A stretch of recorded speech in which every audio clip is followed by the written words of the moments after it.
I like to always double check YouTube to make sure we are live. So if you guys want to check it also, if anybody sees it sooner than me, that'd be great.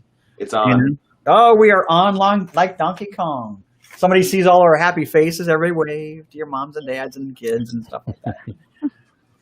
So you're seeing us live? Somebody seeing us live? Yeah, I see it on YouTube. Yeah. If you have the YouTube page open, I would suggest muting the YouTube feed. Oh yeah. But you see us live. There we are. All right. Hey guys, this is Jim Gaston. We are Reboot, and this is the Reboot crew. This is our inaugural show. We want to thank you for joining us. What's the premise of our show? Well, the concept of Reboot is to discuss topics that all businesses face in the areas of cybersecurity, technology, general business, sales, marketing, and so on and so forth. We all make decisions as business owners all the time, and there may be great decisions, there may be not so great decisions. Maybe we make decisions based on money. Maybe we make decisions based on the effort that it takes for something. But our goal here on Reboot is to discuss those topics, general topics that we all face all the time as business owners ourselves, and give you, the audience, the opportunity to reboot your thought-making processes, your decisions, and so on and so forth. So everyone here is a business owner, and I'll start. I'm Jim Gast, and my company is SpliceNet, and we're out of Cincinnati, Ohio. Hey guys, this is Brian Bracci from B&L PC Solutions. I'm a managed service provider on Long Island in New York. David Luft with LDB Consulting out of Albuquerque, New Mexico, the chili capital of the world. And we have an MSP out here also. I'm Dave Groot with WinStar Technologies. We're in Culpeper, Virginia, which is basically a sleeping community for the Washington, D.C. area. And we are in traditional IT support managed services with an emphasis on security and compliance. I'm Ryan Heisler. Company is Computer Ease. We're headquartered in St. Louis, and we serve St. Louis area, most of the state of Illinois with managed IT, and been here since 1984. Hey everybody, I'm Stephanie Groot with WinStar Technologies, and I'm in Culpeper, Virginia. Hey guys, Brandon Bowers with Zentech Data Systems out here in sunny South Florida. And if you wait 5 minutes, it may be rainy South Florida. It really depends on the time of day. But we're also in ITMSP. And I'm Adam Pittman, coming to you from the Research Triangle Park area of North Carolina. And we're also an MSP, just like everybody else on here. And hope you enjoy the show.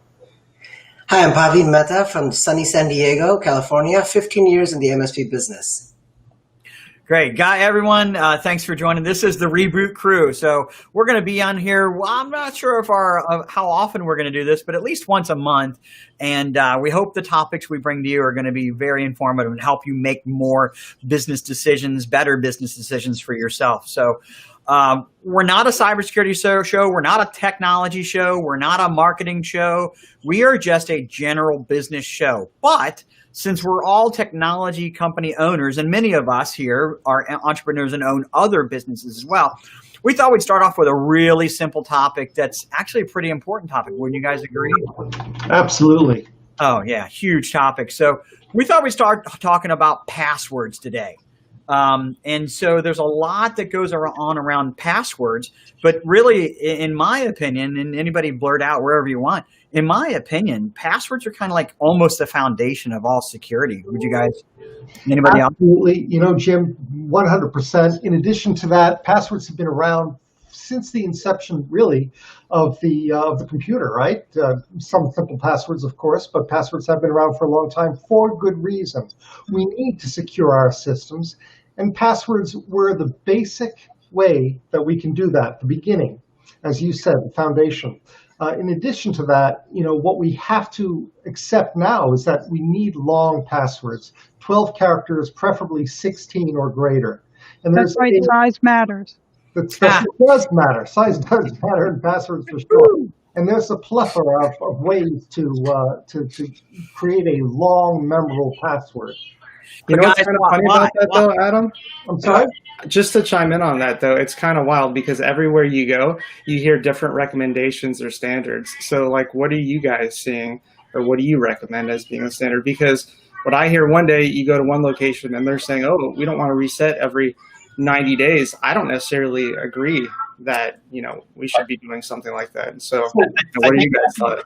The unfortunate thing is, I'm sorry. Dave, I'm sorry, please. No, you're fine.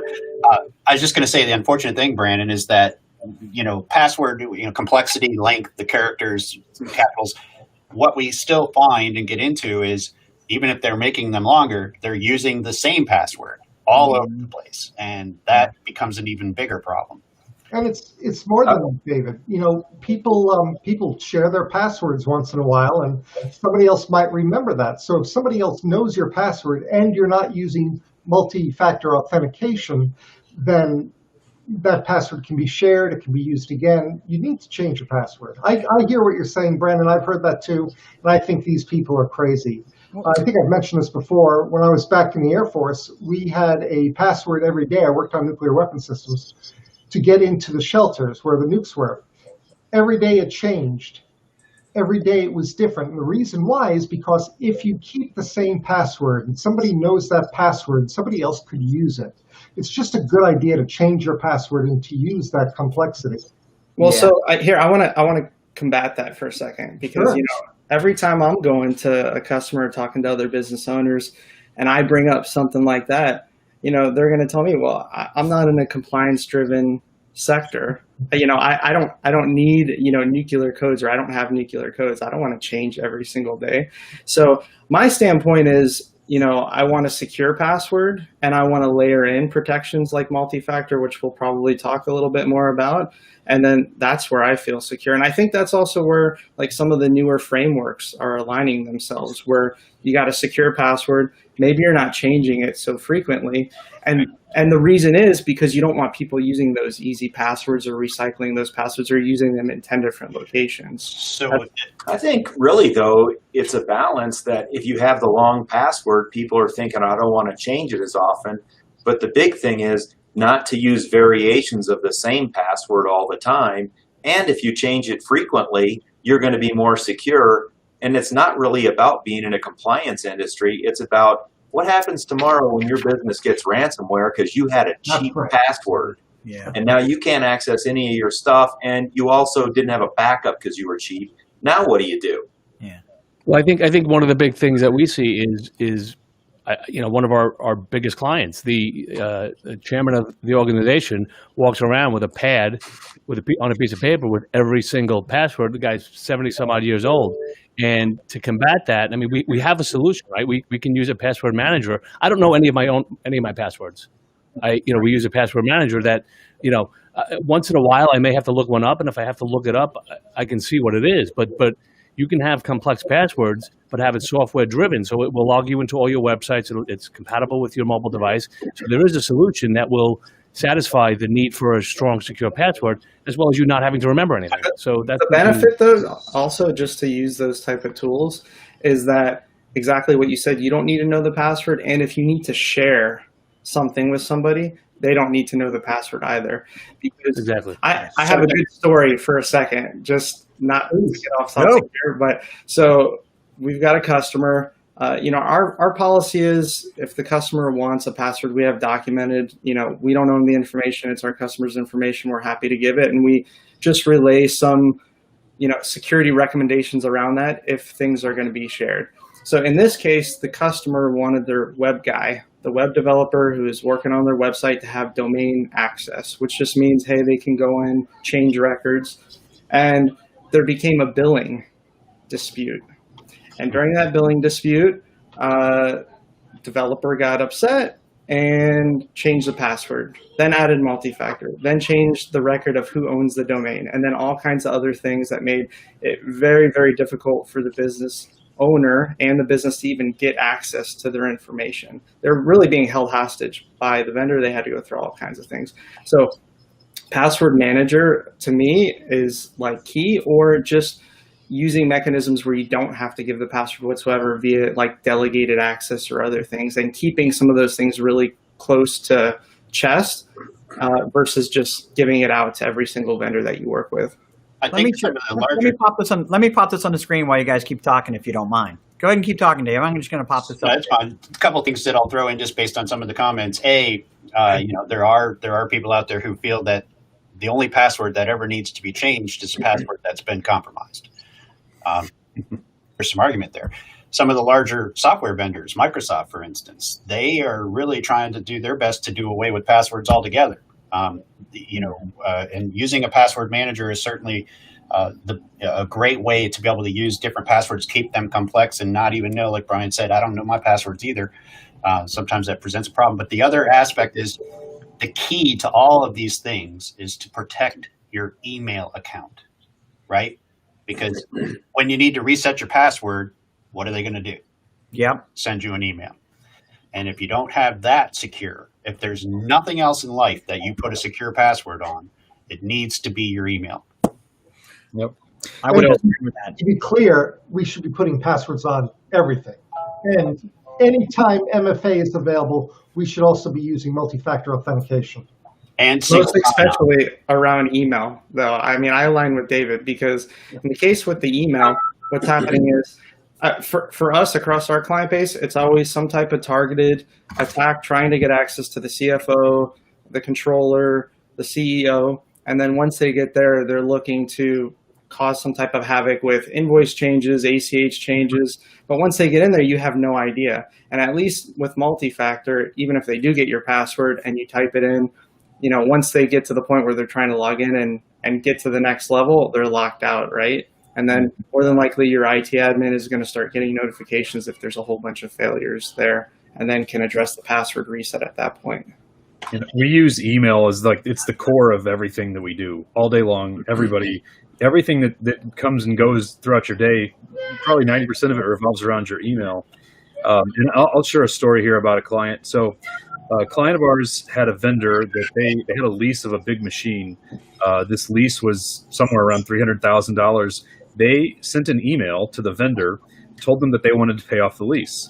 Well, as everyone found out after the fact, the individual email box that they were sending to had been compromised. So they sent this request, said, hey, we want to pay off this $295,000 of the lease. The person that they were sending to, their email box was compromised. The hacker was in that mailbox, took that conversation offline, communicated with the client, sent them 3 different banking wire instructions to wire this money to. Again, wiring the money was my client's idea. But that whole conversation happened in email. From the very first email that went to the vendor, the hacker was in that mailbox, took it offline, had a domain that they had created that was off by 1 letter, and then started communicating back with the client, my client, and fooled them into sending $295,000 via wire to what they thought was their vendor, was actually the hacker. So for the vendor, I really don't know what happened, but the client paid the money, the vendor didn't get the money, so I'm sure that there was a ensuing legal battle there. On top of the wire transfer fraud, which is like crazy right now, but how does it look for even when that doesn't happen, but your mailbox gets compromised, you're the business owner, your main point of contact, and they're doing something to spam out to your customers more than likely, and then you have to go a week later and start sending notices to your customers, hey, we had this compromise. Like, how does that look to you? Well, how are they going to trust you, right? If your mailbox got compromised, then how do they trust the mails that come from you in the future? You're ruining your own reputation by letting someone get into your mailbox. And it doesn't even matter if you sell nuts and bolts or if you're a healthcare provider. You don't want your mailbox getting compromised and then sending out your clients and your vendors emails trying to scam them and spoof them, because now you've tarnished your reputation and they're unlikely to believe you. So we had a situation 2 weeks ago where, by the way, do you guys have any mechanisms in place for your customers, or do your customers have mechanisms in place if their passwords are hacked? Right. So we had a situation where one of our customers' mailboxes got hacked. The password was actually stolen on the dark web. They used it somewhere else, so it was readily available. Like it might have been found in a LinkedIn hack or a Target hack or whatever. Right. They had duplicated their password, used it more than one place, and sure enough, our MDR, which is picked up on it and alerted immediately when it was found or stolen over the weekend. And we were able to actually get in and lock that mailbox before anybody got into it, right? Fortunately, the person had changed that password, and we got an alert that somebody did try to get into it, and it's unsuccessful from, I don't know, China or something like that. Well, that's the problem with using the same password in multiple places, right? Because when one of those passwords, like a LinkedIn breach, occurs and your password gets taken, and now the dark web scanning tells us, okay, this password's available for sale on the dark web, and you got to go change your LinkedIn password. But if you used it on 16 other websites, you got to remember every website you ever used that password on, because now you got to go change them all. And you know what most people do also in their personal lives and their professional lives, I don't care if you're a business owner or a worker, I might use my Netflix and my Amazon and my American Express and my bank account and all the same password, as well as the same password I use for my login to my computer, log into my email, which is a big no-no, right? So co-mixing personal email and business emails co-mixing business passwords and personal passwords, nightmare, right? Never cross that line, in my opinion. Well, and the problem is, though, that the average person, if you're not using a password manager, how in the world could you be expected to? You have hundreds of passwords, right? Even if you're just at home, you've got your bank, you've got maybe your credit card company, you've got your gas and electric, phone. Yeah, all those different websites that you go to, your email. I think the average is 108 websites per person in the United States. Who's gonna remember all those manually without a password manager? Create complicated passwords manually without a password manager, and then change them all the time and keep track of them. So I think a lot of people, though, they don't worry about it. Yeah. They're like, well, who's going to target me? I'm just the one of the workers. I'm the admin assistant, or I'm whoever in the business. Like, nobody's going to try and target me. But at the end of the day, they just want money, right? They're going to use your information to sell it or transcend, isn't it? And they can use that information to break into the server, to the company's server, or break into email eventually. So yeah, no, you're right. Well, in today's case, go ahead. No, you go. I was just going to say, in today's case, the email password isn't oftentimes the same username and password that you use to log into your network at work. Yeah. They're tied to cloud, Office 365 or Google or whatever products are being used. We had a situation with a client where a user on a network at a vendor site got compromised. The vendor sends an email every year to this client. The hacker sent an email from this email box to the client with the virus attached to it. They tried to open the attachment because it was expected. They thought they were going to get this email every year. It wasn't out of the norm. And their security software jumped up and said, nope, this is infected. Well, they called us complaining. They couldn't open up the attachment. Well, we dig in a little further, and what we find out is the employee at the vendor had been let go 6 months prior. Their user account had never been disabled. Their email address stayed active. A hacker gained access to that simple user account, who then went to their clients, who are CEOs or directors or managers who have better things to give a hacker, and then started initiating conversation. It was natural, and so it happens. It doesn't matter who you are. It doesn't matter what level of access you have. There's always somebody tied to you down the chain that has higher level access, and that's just an open door. Hackers they're not looking for the quick money anymore necessarily, right?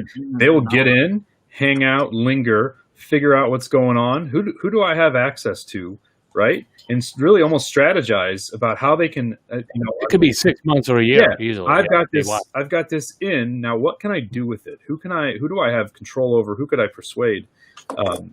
And one of the things that came to my mind too was, we talk about this, and to all of us, it makes perfect sense, and we've seen it. But I think so. I said that the one client of mine sent $295,000. That's by far the largest one that I've ever seen. And I don't know if they got it back or not. They did tell me that they didn't have cyber insurance, which is a whole other topic. But I think that might be nice if anyone can share some of the dollar amounts that companies pay, that firsthand, what did a company have to pay because they had bad password management, right? Well, everybody thinks there's no cost. Let me go first, please, Adam. Let me go on this one, because I really honestly think I got the story to take all stories here. That's why you did the laugh.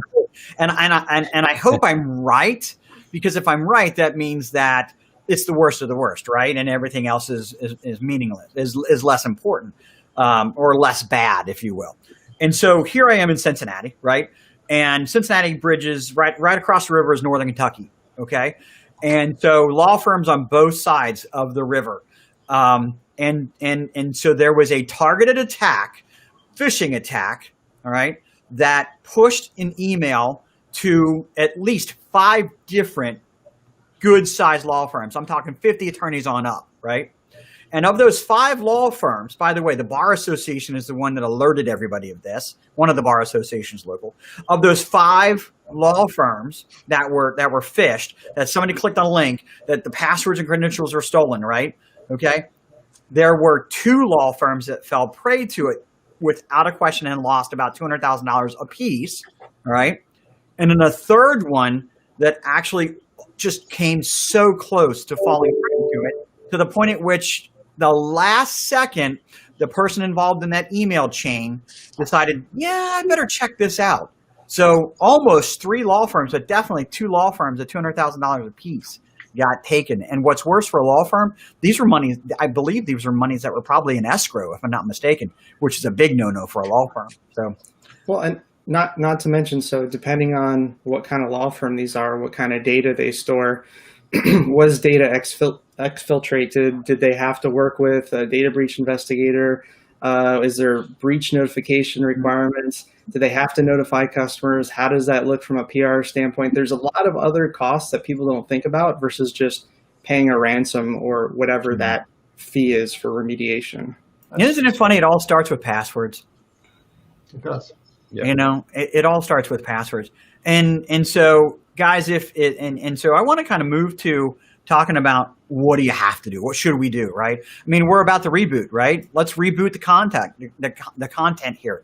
Let's go to what's the if every one of us had an idea what is your go-to solution for solving that password problem? I personally think password policies. That NIST, National Institute of Science and Technology, came out with the newest opinion on it, and they say don't change passwords, but make one long, complex password that's never changed. You know, as I put up on the screen before, this is where we're at right now with passwords. I mean, it takes I was amazed yesterday, a 10-character password with just upper and lowercase, takes only a month to hack. And we're all saying that, hackers are hanging out in networks for more than a month, right? So, it's yeah. Well, this kind of illustrates though how important the password managers are, because now you can have a 26-character password. You don't need to remember it. Oh my God. Yeah. I mean, that also, that is good information on that chart, but it's somewhat misleading, right? Because that's basically a brute force attack is what you're outlining there. Right. How long it takes a computer to run the algorithms to try and defeat the password. Sure. But if somebody gets a hold of a user account on a domain and gets a foothold in that network, now it's about password hashes. I don't need the password. I just need the hash. And I don't care how many characters you got in the password. I don't care if they're complex. I don't care if it's 12 characters. No. That's where your multi-factor authentication, your access by geotagging, only IP addresses, specific areas, VPN clients, there's so many layers of things you can do. But the key, in my mind, as with all security aspects, is people hate it because it adds steps and it makes it more inconvenient. So you need to find a way to balance the long password, the complexity of the password, using a password manager, but then do things like single sign-on so that the user can log in one time and then every other aspect that they need from that computer is accessible without another credential. But isn't that kind of a threat too, if you think about it, if they're on that system and they sign into one with single sign-on, if that is hacked, they've got everything else. Yeah, if you're doing single sign-on. So single sign-on is great, but you have to protect that single sign-on as much as possible. So you need to put those extra steps and annoyances that people don't like to get past that first step. And then everything else is all of a sudden easier then, right? To get to all the other services you want to connect to. But I mean, to me, for email, that's key. You want to stop them from even getting in that door, because once they get in the door, like what David was saying, whatever other technical things they need to do to get their way throughout the rest of the network, they're going to be able to do. So stopping them from just getting in the beginning. And for me, low-hanging fruit, protect email as much as possible. If you're going to do any one thing, enable multi-factor authentication, just like your bank is requiring now, just like most of the financial institutions that you probably work with to do your investments at home are requiring. Like, have it shoot you the text, use the app, whatever it is. That just exponentially increases the security of that login. I think the second thing here is ongoing training. Go ahead, Adam. I'm sorry. No, that's okay. There's no question, Brandon, that MFA is a great tool. But I think, was it David Groot who mentioned that it's you have to stack on security, which again is a whole other subject. Because even if you have MFA, and we've all seen it, right? We saw Kevin Mitnick break into that email through the internet, right? Because somebody was using a common wireless access point, right? Or people were using a public one. So he was able to break into without having to worry about passwords and get all that information. So it's very important that all the layers of security are there. And, remember when, just a few short years ago, it seems to me that we were the heroes, right? We would come in and we'd swoop down and we'd fix computer problems and we were awesome. And now we're the people, our clients don't want to hear from. They don't want to hear from us because we're making them do these things. But it's really for their own protection. It's like traffic cops now is where we are. It's unfortunate, but it's true. That's right. I think Apple's made it very easy. We have some managing partners and partners that you have the ability to use biometrics, your thumbprint or facial recognition, and that's too much. They need that off. They want to just open the phone. And in there is a notepad with all their passwords. So, combating that is another challenge that we face. That's right. So I would say that if you were to look at all the organizations that I support, the most insecure members of those organizations are either the owners or the partners, which is an unfortunate thing. Because honestly, at the top, the bad guys, the bad actors, really want their information first, right? They're working their way up to that point. They're not working their way down. I think it has to come from the top down, though. You're not going to get adoption across the organization unless you can get buy-in and educate. You don't get the buy-in, exactly. I cannot say enough about that particular topic because I don't think that I've had one client or prospect that has not been open to the idea of securing everything, with the one exception of they don't want to have it for them. The owner, That's right. CEO, or the person who holds the keys to the castle. Everybody else can be impacted by that security, but by golly, like you say, Brian, I got a phone. I want to just be able to have it, and there's my notepad, and I got all my passwords. That's how I do things. I'm the owner of this company. I started it, and that. Look, I respect that, but the bottom line is, you can get mad at us for trying to implement these safeguards, or when the breach occurs, you can get mad at us for not implementing the safeguards. And it's a question of which time do you want to get them mad at you, right? do you want them? I think the mentality is softening, though, David. Dave, I think that mentality is softening a little bit. I get it. I used to have a home alarm, right? And that home alarm was annoying when I was at work because the dogs, the cats would set it off or something like that. So we just stopped setting it. And, you don't want it to be that way. You got to have those protections in place. So I think the mentality is softening. I got a statistic yesterday from one of the guys in the group that we're a part of, and a Galactic Advisor, it was Bruce McCulley, right? And so this is what he put up on the screen. In 2017, there were only $2.3 million in ransomware payments, right? We're on track for 2020 to hit $10 billion in ransomware payments. And I think that it's a nice thing to kind of point out. Look, the ransomwares can be any amount of money, right? The $1,000 all the way. Nobody's doing $1,000 anymore. Everybody's doing. If you're getting hit, it's $20,000, $50,000, $100,000, $200,000, and if you don't pay, you will be exploited by these people. How many times have we seen it? I think usually what they're saying though now is the ransomware is just to hide the attack that has already happened. It's already too late. Everything is done, and so if you're the game is over, right? Yeah, they're just covering their tracks at that point. Well, and today, the early days of ransomware. I'm sorry, Brandon. I'm really not trying to cut you off. No, you're good. But it was all about making it so you couldn't use your data and holding it ransom. You paid them, and then you could use your data again. But today, they take the data first, then they encrypt it. Now they tell you, okay, great. If you don't pay us, you can't use your data. But more importantly, we're going to sell your data or post it online for everybody to have.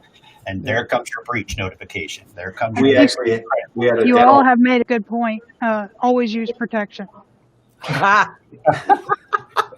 we had a dental customer that had ransomware. We picked them up after they had it. They weren't our customer beforehand. And they said, oh, yeah, we think we got it on Thursday because we came in Monday and everything was encrypted. One of our vendors did some investigation, found out that they had it for 3 weeks before they did the ransomware. So exactly what Brandon's saying, they grabbed everything they could, and at the end, they lit it all on fire to hide their tracks. Interestingly enough, they had called the FBI to tell them, hey, we had ransomware. What do we do? We ended up bringing the server back to our office, and 3 FBI agents with guns came and picked it up. To The do an statistic, investigation on it. as of a couple of months ago, I know the statistic was that a hacker has generally had a foothold on your network for an average of 180 days prior to the execution of a ransomware attack. I And think frankly, that's above 200 days now, David. okay. And then the next conversation we need to have, not today, but in another show, is 95% of these ransomware attacks and these footholds start with a phishing email. Yep. So if we can just take the people out of the equation, security is a breeze, right? But that's not the case. Just to go back for a second too, though, I think that people are getting more used to some of these requirements and what, maybe a year ago people would call a hindrance. And there's all these compliance requirements coming down the pipeline as well. So I think whether some of these businesses like it or not, states like New York, Massachusetts, California is creating laws now that are going to force, major requirements around securing information via email, password requirements. It's just a matter of time until there's requirements around all MSPs, because now MSPs are large targets all around the world. So I think it's softening in terms of conversations that we have today. I think it's softening out of necessity and out of legislation and compliance. So, well, listen, we're already over a couple minutes, and that's fine. I think it's a great topic, but let's talk about real fast. What's the next move for someone? We've rebooted the topic, taken another look at it. It's definitely time to reconsider it. Show of hands, change your passwords right now, or multi-factor. Change your passwords. If that's the first thing you think everybody should do, is go change passwords and make them long, complex passwords.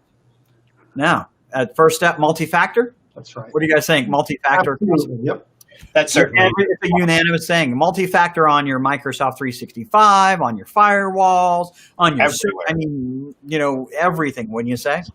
Yep. Anything that supports it. All right. You know what, Ryan? What would be the second thing, or anybody for that matter? What would be the second thing after you do the multi-factor? User education. Yeah, for email, I was going to say that just the basics, user education. If you get an email and it says urgent warning, your stuff's going to implode if you don't do this now. Enter in your credentials and you have to make a new account. It's going to expire. We're going to take access from your money. Anything urgent. Time-based, it's always, Right. Yeah, there's always a sense of urgency. That's like the big giveaway that I tell people. Look for that red flag. If it's urgent, be cautious, right? And I also like to tell people if you question an email whether it's valid or not, don't click it, don't do it. Call. Pick up the telephone. If you know that person, call them on a number, not a number that's in the email. Yeah, right. But a number that some other way, and call, and hopefully that person's voice, or you can somehow otherwise verify that actually came from them. Yeah, good point. And if you got an IT guy as well, Can you send your reply to support the guys email? to review over for you. Yeah. Can you just reply to the email?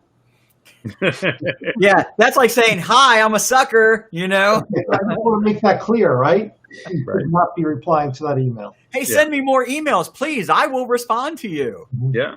That's why I say. Guys, I think we effectively reboot this topic. What do you guys think? I think so. I Give it a good press of the reboot button, guys.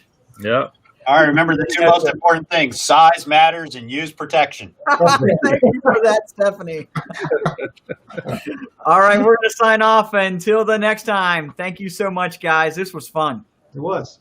Thanks, guys, guys. sit here. We'll stay on top. We'll stay here.